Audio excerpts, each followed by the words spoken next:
Hi everybody. So sorry. It's been forever since I've filmed a video, but I started work in May. I was with my preceptor for 6 months, so mid-June I started going off on my own, and so mid-June, July, August, September, October, November, 5.5 months. We're going into my 6th month of being on my own, and it has been a roller coaster ride of emotion. There's so much to learn that nursing school can't get you ready for it. It's things that you have to develop and learn once you're a nurse on the floor. One of those is time management. That is huge, and it's really hard because what works one day may not work the next. You kind of develop your own style, your own way of doing things. Of course, you kind of start off with how your preceptor did things because you were with them for the 6 weeks. But man, when you're on your own, you don't have that safety net anymore. You have, we all carry an ASCOM, which is a phone. It's for us for that day. So if we need to call a doctor, if a doctor needs to reach us, if the lab needs to reach us, they can call the main unit number and ask for the nurse of room, whatever, and it'll ring. And sometimes that phone just does not stop. And I have to say that was one of the first most nerve-wracking things to me was having that phone by myself. And I'm like, do I have to call this doctor? But it gets easier. You get to know the hospitalists. They're ones that they work directly for the hospital. They don't have their outside practices, but then you still deal with doctors that do have their outside practices, and if one of their patients was admitted, a hospitalist can also be with that patient for some care, but usually that doctor will come once a day and see that patient, and so on and so forth. Another really hard thing for me to get used to, I was saying with time management. So if you get a system down, it works really great one day. It could be thrown off the next day based on what patients you have. We have 5 patients apiece, and I started off with 5 patients on my own. So even though you're like, I've got it, when you're with your preceptor, you have that extra set of hands or guidance of, I would do this first, this second, whatever. But when you're on your own, 5 patients is a ton. And as you know, in nursing school, the most we had was 2, which was hard, getting that second one from starting with 1. So that takes a lot of getting used to. So you still prioritize. You're still looking at your patients. You're reading your SBARs in the morning. It gives you the down and dirty of your patient, the most recent everything on your patient. So I come in early and I read over those and I highlight certain things, and I gather a list of questions, so if it's not covered in a report I can ask them. And then you hit the ground running. Who needs insulin, who doesn't, whose acuity is higher, meaning how many things they have going on with them. So your patient's wants and needs and their acuity can totally throw off an everyday routine. You can still kind of keep how you do things, and I'm still developing that. I know most of you want to know how I do things, but I do come in a little early. I read through my SBAR, like I said, so I can be more prepared for report. I get report. I assign my patients to myself on the computer, so I'm just seeing just their information. I'm looking to see if labs are usually drawn around 5:30 on our floor, so I'm looking to see if those are ready. If not, I'll come back to them. The lab will call you if there's a critical lab value, and then you have 30 minutes to get with the physician to see what they want to do. But there's lots of documentation. There's lots of different we're getting ready in June to go to a new computer system. So right now I'm just getting this one down pat, and we're all going to be learning something new, so we're all going to be in the same boat together come June or July. I'm sorry, it's July. We're switching to Epic, so that should be interesting to see how that goes. But you see who needs their medicines first. I always recheck blood pressures before, even though blood pressures were last done about 5:30. We have 8 o'clock, 7:30 if they have insulin, 8 o'clock meds. I still roll my little vital machine in with me and get my own updated blood pressure and heart rate, and respirations, because a lot can happen between that time.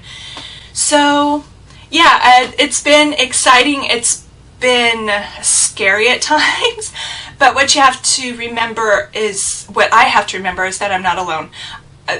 the people I work with are phenomenal. Like, I love them all. The teamwork is amazing, so I'm not as anxious before going to work. There was a couple months where, man, I had a stomach ache every day driving into work, just because unless you had the same assignment from yesterday, if you're not knowing, if you've been off for a few days, you don't know who you're getting, so it's kind of nerve-wracking. And I'm told it's like that for the first year, and I was told it could be up to 2 years. So I'm on my unit for 2 years. That's what my contract is for. So I've talked to other nurses who are hired above me or before me, and they say you need at least a year before you're feeling decent, and it could take longer. And then I have great veteran nurses who have been there 9, 10, 13 years that say, Robin, we're still learning. So cut yourself some slack and, lean on us, ask us questions, and I do constantly. I probably drive them all nuts. No, seriously. But I'm getting to where some days I'm ahead of the game, or I have a few minutes, so I'm asking others, is there something I can do for you? And I thought I would never even get to that point. So to me, that's progress in the right direction. So anyway, things are going well, and it's the holiday season. Just got back from upstate New York, took my parents, we all went to my in-laws because my oldest, that's water heater. My oldest daughter, Rachel, goes to school up there, and so we all took our truck and went up there. So I had all 3 of my children together with my husband and with both sets of our parents. So that was a very special time. Very excited to be back. I'm getting a cold though, so sorry if I'm sounding a little weird. Let's see. There's so much I could talk about work, so I'm just going to kind of break up little things. I have little ideas that I could make into separate videos, because this one would be way too long. Sorry, I can't shut my door because I have things in the way. I haven't been down in my craft room in a while. I just went on a crop, so like 2 weeks ago with my mother-in-law, my girlfriend Renee, and my cousin by marriage. So all my things are right in front of the door, and I can't close it, so sorry, that'll stop in just a minute. Let me see. I work 3 12s in a week, so not necessarily in a row. That's another thing that's really kind of hard. We went to a new scheduling system, and it's really kind of difficult. It's not on paper, it's on the computer, and it opens at midnight. Yeah, so everybody's up at midnight, even if you have to work the next day, and you're trying to click on the days you want to work. So that's kind of been stressful for everybody. We've had a lot of new hires, a lot of new nurses. So probably after me, we probably have at least a good 6 or 7 nurses.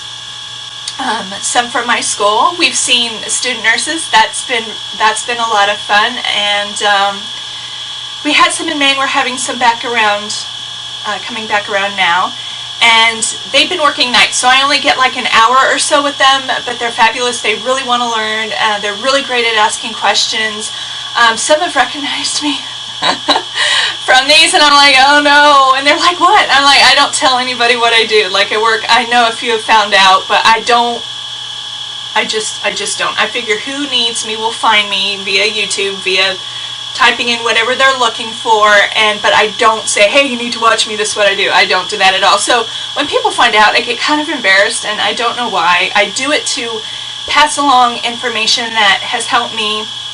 I've learned things the hard way, so I try and save that for you guys. I've given study tips, or how I studied for exams, or different things like that. So that's why I do this. I do this for you, not for me.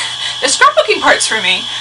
No, it is for me, because I do feel grateful and thankful when you all let me know that something I passed along helped, or just the fact that I'm older and I've juggled families and school and everything, and you guys have been so supportive, and you let me know that I keep you going, or I give encouragement when you really, really need it, and so that touches me deeply. Thank you so much.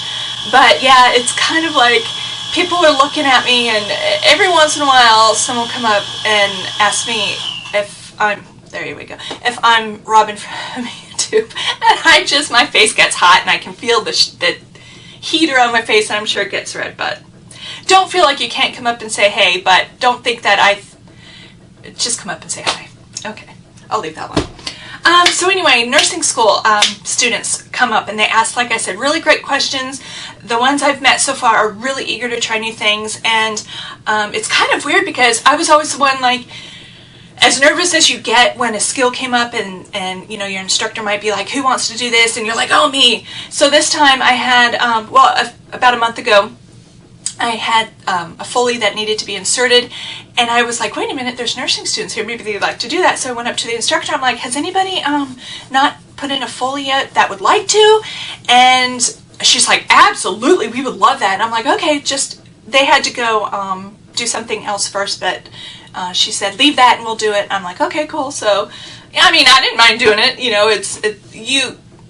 your skills get better. I'm still working on the IV thing. Our school did not teach us IV insertion because they say that there's IV teams, which there are.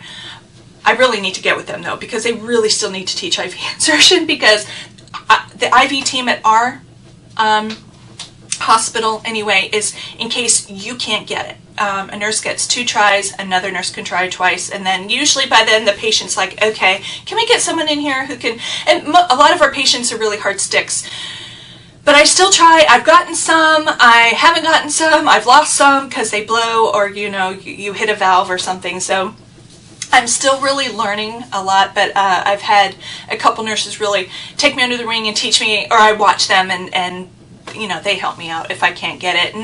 And yeah, so vascular access, because when you call them, they'll ask you, did you try? Did someone else try? Because they're for the whole hospital, so they're really, really busy.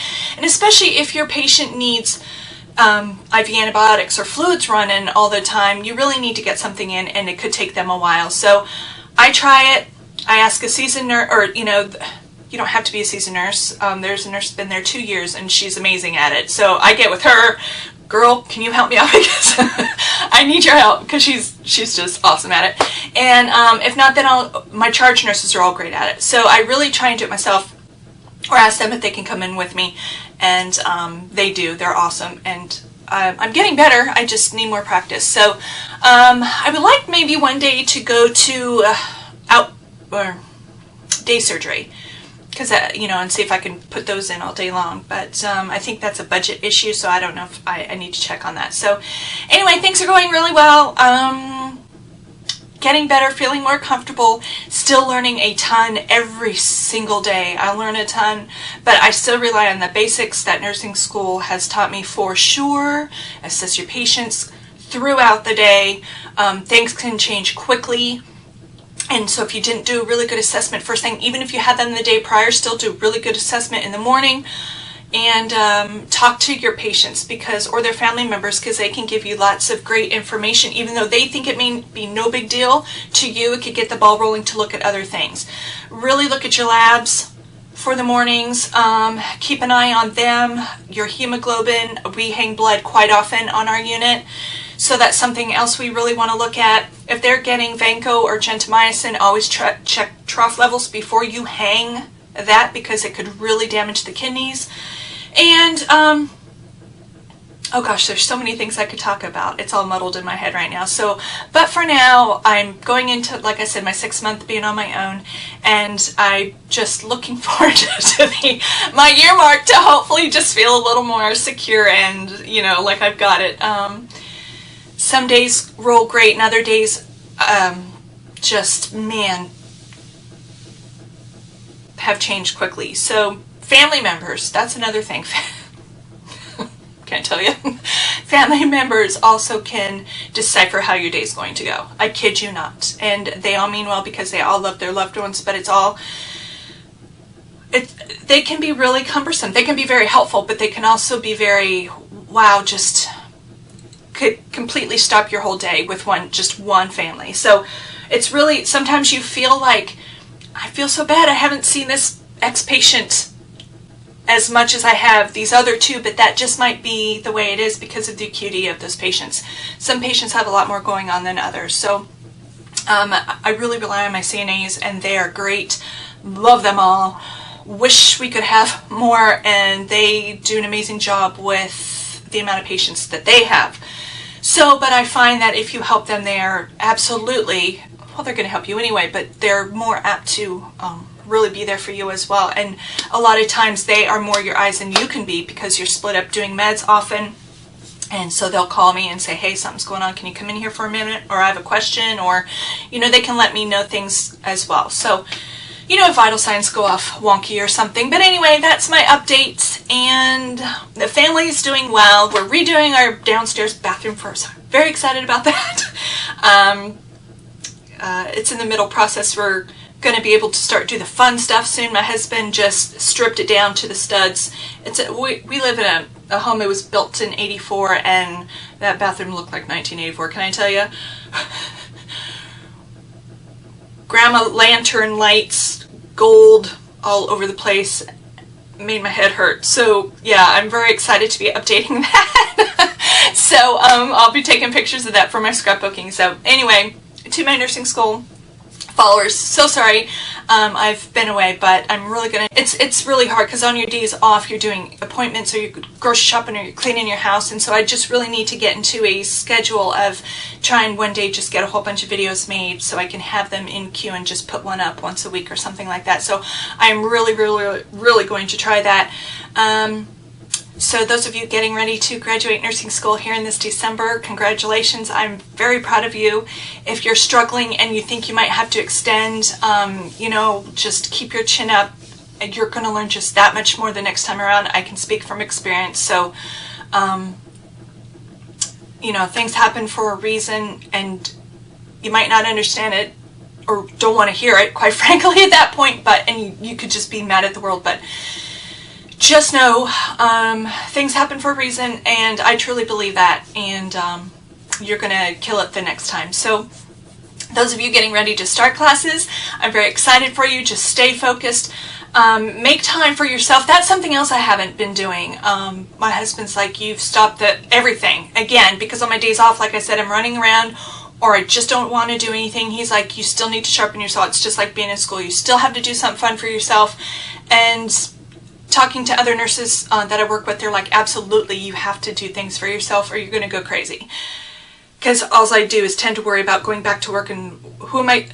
I can't control any of that, right? So why am I worrying about it on my time off? So enjoy the time off while you have it. Pick up work when you walk into the building. And that's my best advice I can give you right now. So love to you all. Thank you so much for your concern. So many of you email me constantly and ask where I'm at or hope that I'm doing well, and I really appreciate that. So I will try and do better with that, I promise. I'll talk to you soon. Take care. Bye.